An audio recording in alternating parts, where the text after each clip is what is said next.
busting your veins, sticking a hole in yourself, shooting dope into your veins, just so you will feel happy. Don't you know the Jacobites are laughing at you? They say, look what we have done to them. Say, God made them to find happiness in the worship of Him, in a relationship with Him. We told God that He did a wrong thing, saying that He's going to give human hearts rule in the world over intelligence. Say, look what His creatures doing. Seeking His heaven by punching holes in His veins and filling His mind up with drugging influences. Saying He's sleeping in His heaven, but look at Him, He's not fit for any job in society. He can't even manage His household anymore. Say, didn't we give Him a heaven? Yes, we did. Yes, we did, Brother Robinson.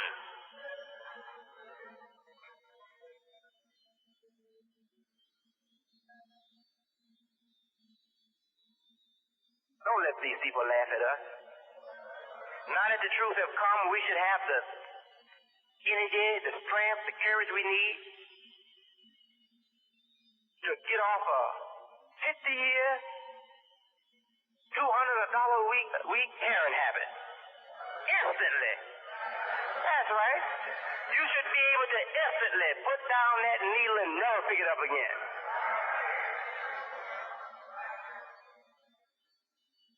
You couldn't have got in that condition if the world hadn't been made crazy. The world had been made backwards and crazy. So you couldn't find light or strength, and nobody was there to help you. Opportunities wasn't good for you. So you fell weak, and you fell into the dope habit. But now that the lights are on for you, you're responsible for yourself. You should immediately throw all those self-destructive things away and stand up and be a good Muslim, a strong fighter for truth and righteousness on this earth.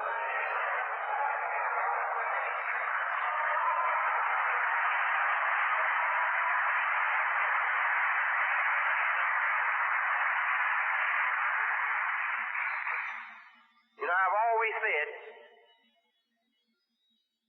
if I be killed, I would like to know somebody else was doing it, and I was trying to prevent it.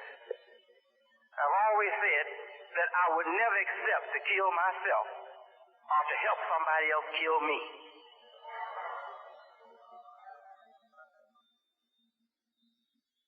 The lights are on for us, brothers and sisters. When you're giving yourself to the evil, wicked influences that this satanic mind has put out here to take us, you are killing yourselves with your own hands. Don't say the society did it. The lights are on now. The society is not doing it. You're not being tricked. You know that they want to kill you. They want you sleeping under the influence of dope. Because while you're sleeping, you are not in the contest. You are not in the struggle for the goods of this life that God has created for all of us. They put you out of the contest. When you're giving yourself to lust, to foolish language, to vulgar, simple, stupid habits, wasting the hours of your day in vulgarity.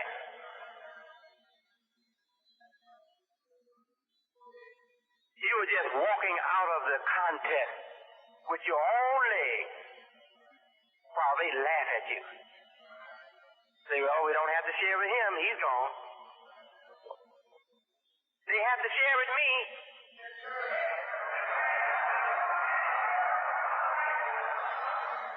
I want my share of the ground and what's under the surface. I want my share of the atmosphere. I want my share of the heavens. I want my share of the material wealth. I want my share of the academic knowledge. I want my share of the political power. I want my share of everything that God has made possible on this earth and this life for human beings.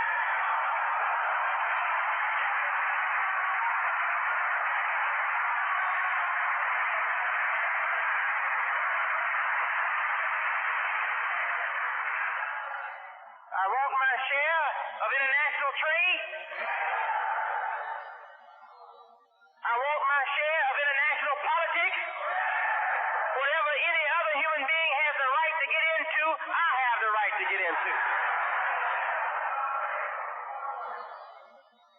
But I can't get in the contest if I'm going to let the influences of the Jacobite devil sweep me out of the game.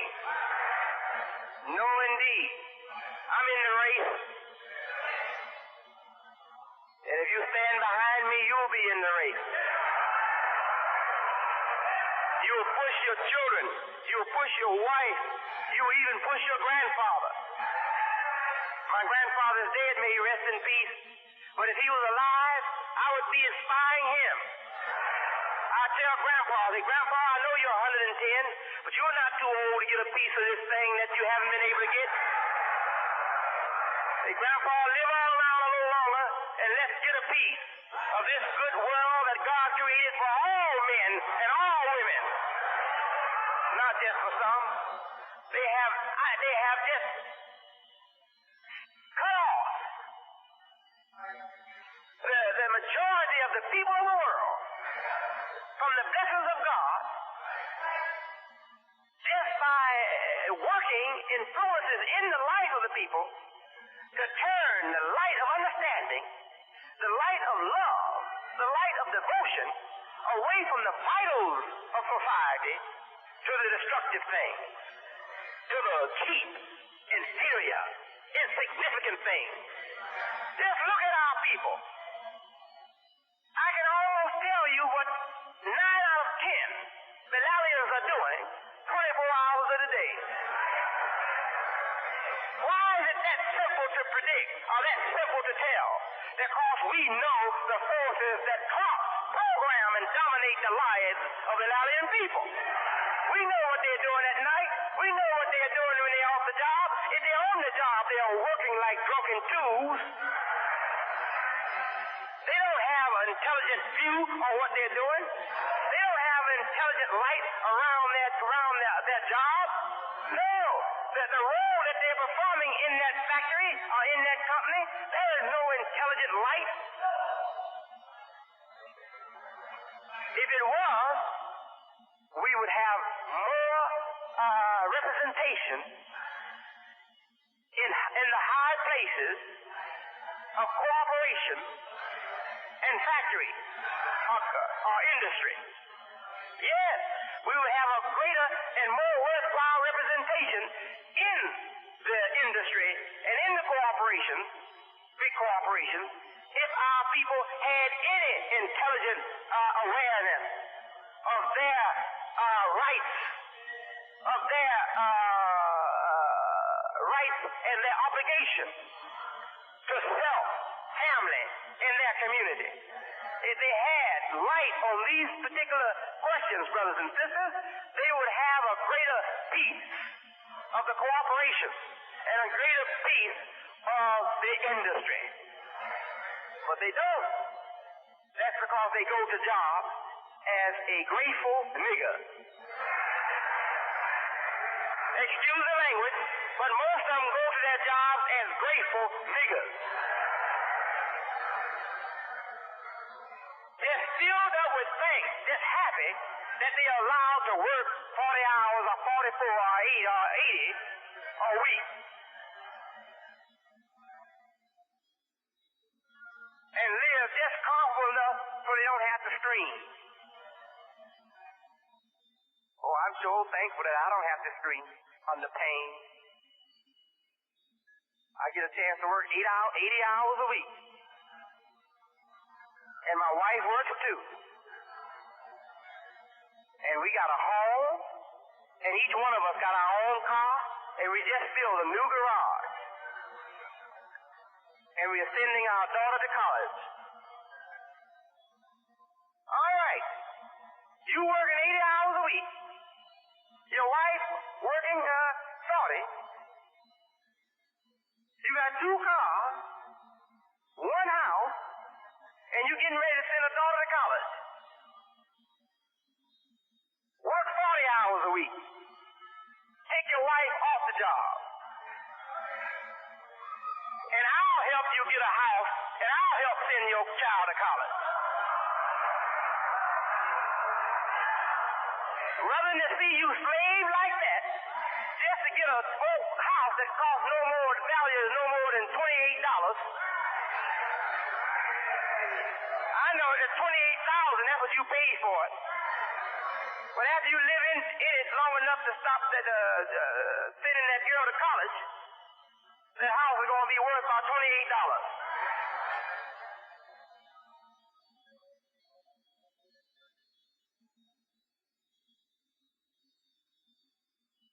You know, I don't know if you all can follow me.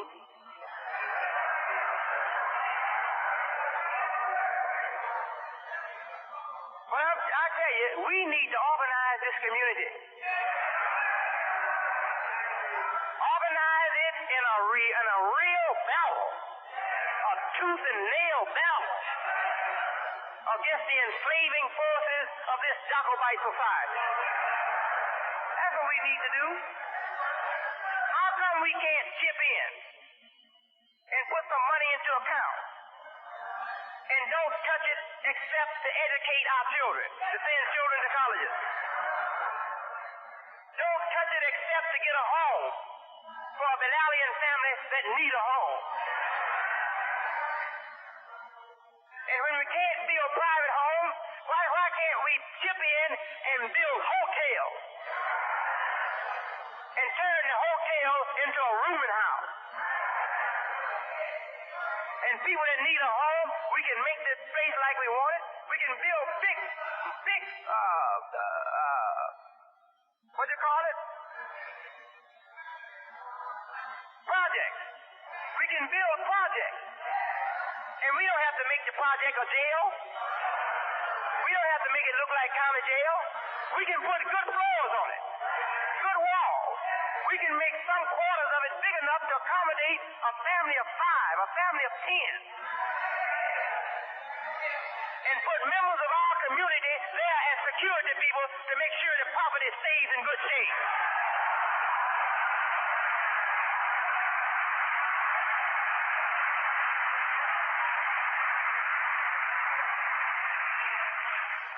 Now, this program will only be accepted by me if we start taking people off of double jobs.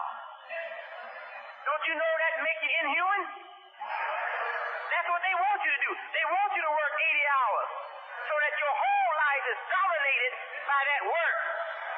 There's no opportunity for your mind to develop, no opportunity for your human nature to develop, no opportunity for the human sentiment and the soul to develop, because all the life forces is given to punching the clock and doing the damn thing that they have designed for you to do on that job.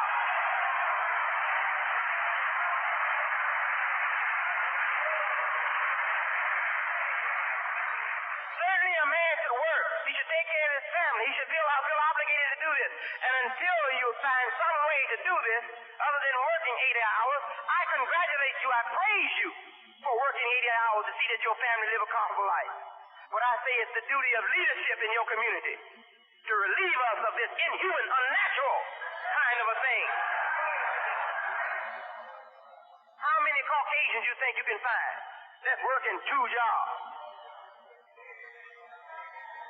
Only the weak, stupid, uneducated victims of the Jahcubite thing.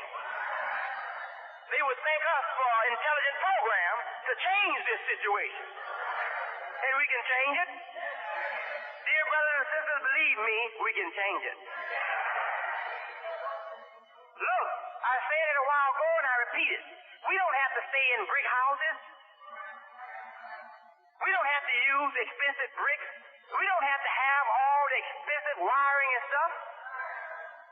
Find out what is the minimum requirement to make the whole house. Does it have to be lit up? Certain rooms should be for sleeping. If you don't have no light in those rooms at all, what's the difference? Why wire up a bedroom that I'm going to sleep in? I'll put my desk somewhere else. Don't put it in the bedroom. Let the reading stand be somewhere else. Or in the daytime, do the reading in the bedroom. When it gets night, use the bedroom for sleeping. So, but it's dark, we need protection. In your house, the greatest protection for you is darkness. That thief don't know your house like you know it. If he come in there in the dark, he's at a disadvantage. Don't think lights are protection for you in your house. Only when you're out. You don't need every light on in the house to scare the thief at night. Just leave one or two lights on. The thief will think somebody's at home. So I'm telling you, we need a sensible approach to solve the problem that we have in our life. This is no simple problem. We have a monstrous problem in our life. And we need a sensible approach to it. We can start building homes, build them with wood. Don't you know wood lasts a long time? Wood stand up as long as brick. Certainly it catch on fire. But we ain't a community of smokers. We don't get drunk and set our house afire.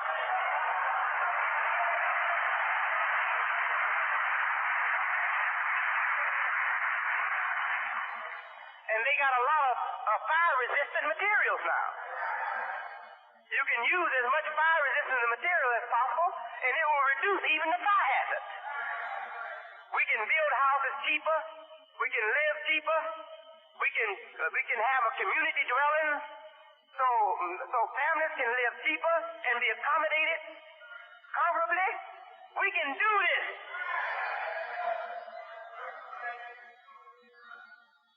Do we have some college graduates, some degreed people here who think that they can contribute to this? Do they think that they can accept this challenge and contribute something to this? You think we can help work out a plan? Stand up. Stand up, you who are college graduates. Allahu Akbar.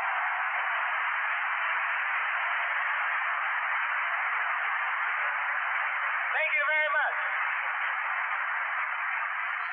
I'm going to ask every one of you to see me, if not Friday, since you're out here today, that means you can get out next Sunday. See me next Sunday. We don't have to teach next Sunday. This is more important than teaching. I'll let somebody else teach. Let us get together and let us begin now to tackle these serious problems that we have that are going to bring us down from now on if we don't tackle them with some sense. I want all of you who are here to come out and let us have a meeting and let's see what each can do to help me bring this about.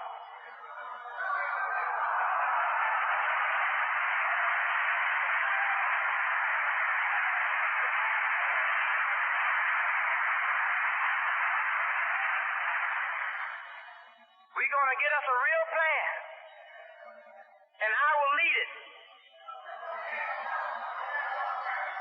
My wife is as emotional as any wife. I'm telling you, my wife is as emotional and sentimental as any wife. God has blessed me with the most sentimental and emotional wife on earth.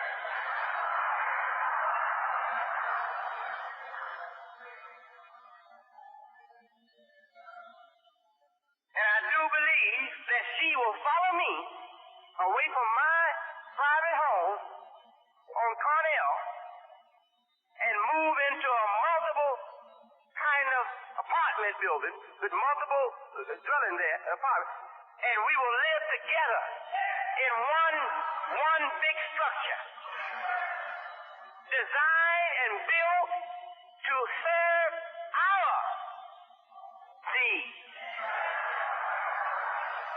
to make a nice condition for us, nice living conditions, but also to meet the demands of our poverty situation.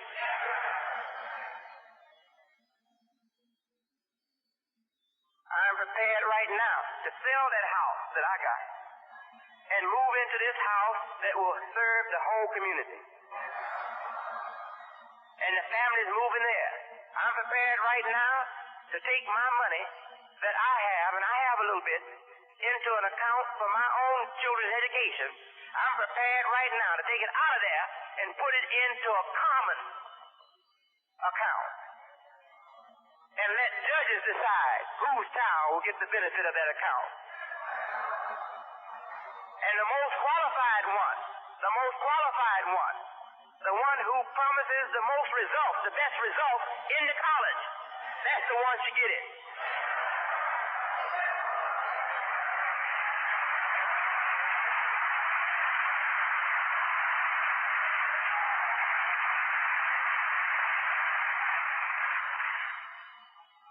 If we start something like this, believe me, the world is looking at us. If we start something like this, eventually we'll pull many battalions and many other suffering minority members into this kind of life. And we'll show the government that we don't have their problem. We don't have to compromise the good future of the deprived masses or the underprivileged masses to hold on to something that we fear to let go. They have to compromise our good future to keep peace with the big fat boys, the exploiters of the weak, the bloodsuckers of the poor. Governments have to compromise with these people because they need their support. They need them to put them back in office. Don't you know the poor don't put the people in office at top? The wealthy put the people in office who are at the top. So the top people, they can't depend on you and me. They want our votes, but the money also counts. And they know that. But I believe there are enough decent people in government, and there are enough decent people in the private sector to give us a good send-off, to say congratulations for your daring move that you've made. We hope that we can be of some help to you. You'll be surprised at the help you will get from good, healthy, strong elements in American society and in the government if you stand up and make a daring step to get out of the poor, pitiful nigger picture. We'd be crying forever if we don't take our future into our own hands. Not to go blindly or foolishly against the law of the land and the ways of the American people. No. To move with the law of the land and to respect the respectable ways of the American people and still accomplish it. In fact, the law of the land and the fine principles of American life are with us. They are on our side to do this. The only thing against us are the corruptors, those who don't respect the fine principles of American life and those who abuse the law of the land. Dear beloved brothers and sisters, let us come into this with full force, with all of our energies. Let us not be made fearful or weakened, even if the president come out and say, these people should just let us work out their future. They think they are leaving the American pattern, creating something awfully different in our society. It's the president, which I don't expect for him to say. I expect him to come out and congratulate us. But I'm just bringing up these far-fetched possibilities. If the president of the United States come out like that, don't let it influence you the least. If you remain strong and walk firmly and don't stop on what I tell you, the president might speak out against you tonight, But before the march is over, he will apologize for not giving you a good send-off.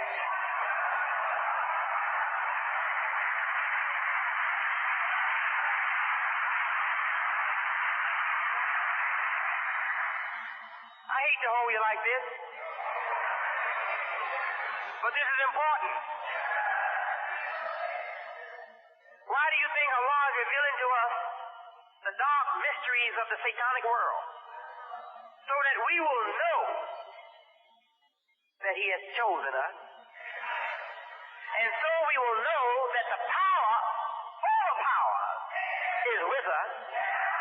And have the courage to do in our daily world, and in our daily world life, the things that must be done to make our daily world life progressive, sound, sensible, and healthy one.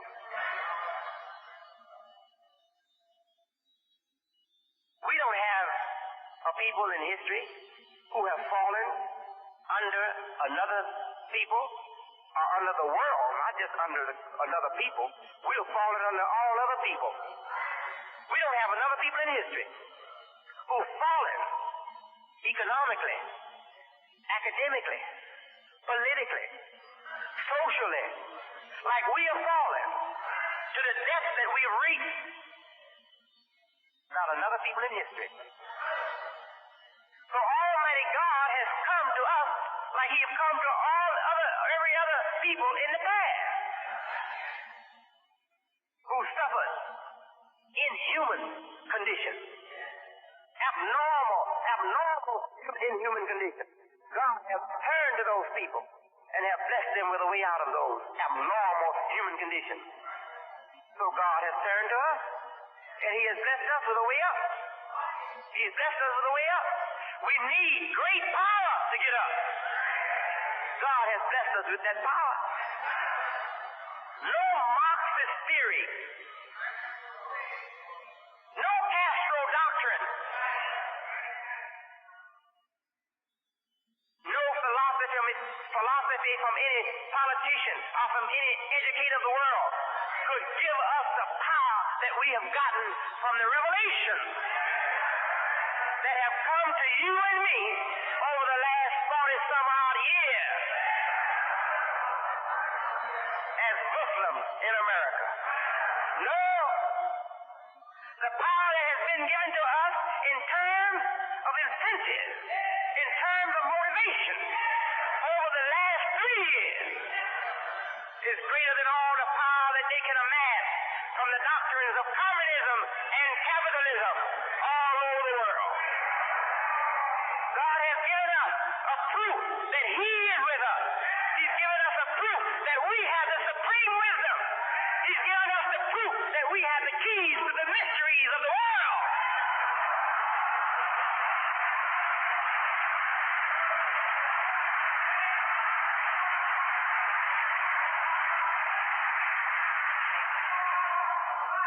And the awareness of this thing happening in our life in connection with the very strange and peculiar history of the lost foundation of Islam is enough, brother, to jet us into the heights of progress. I'm telling you. Yes. So Allah has given us all we needed was the motivation. We need motivating power. We need something to give us that spark, that incentive. Something to give us the power to make that first step. Our past history and our condition since we were free have not been enough to give us that rocket boost so that we can get up out of the slave camp of failure and hopelessness. But all praise is due to Allah today. A revelation strong like that one that took place on Mount Zion has manifested itself here among you and me. And I don't have to be told by you. I know that you are ready to march with me all over this earth.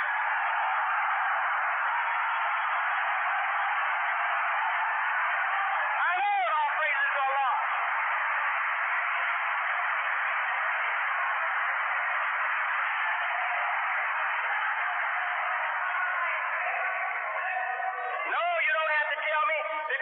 know the effect. I know the effect in me that has been brought about by this powerful teaching, this powerful revelation that has been taking place over the last 3 years. I know what it has done to me. So you don't have to tell me what you can do. I know what you can do. You can turn this life around. You can build this world all over. You can lead.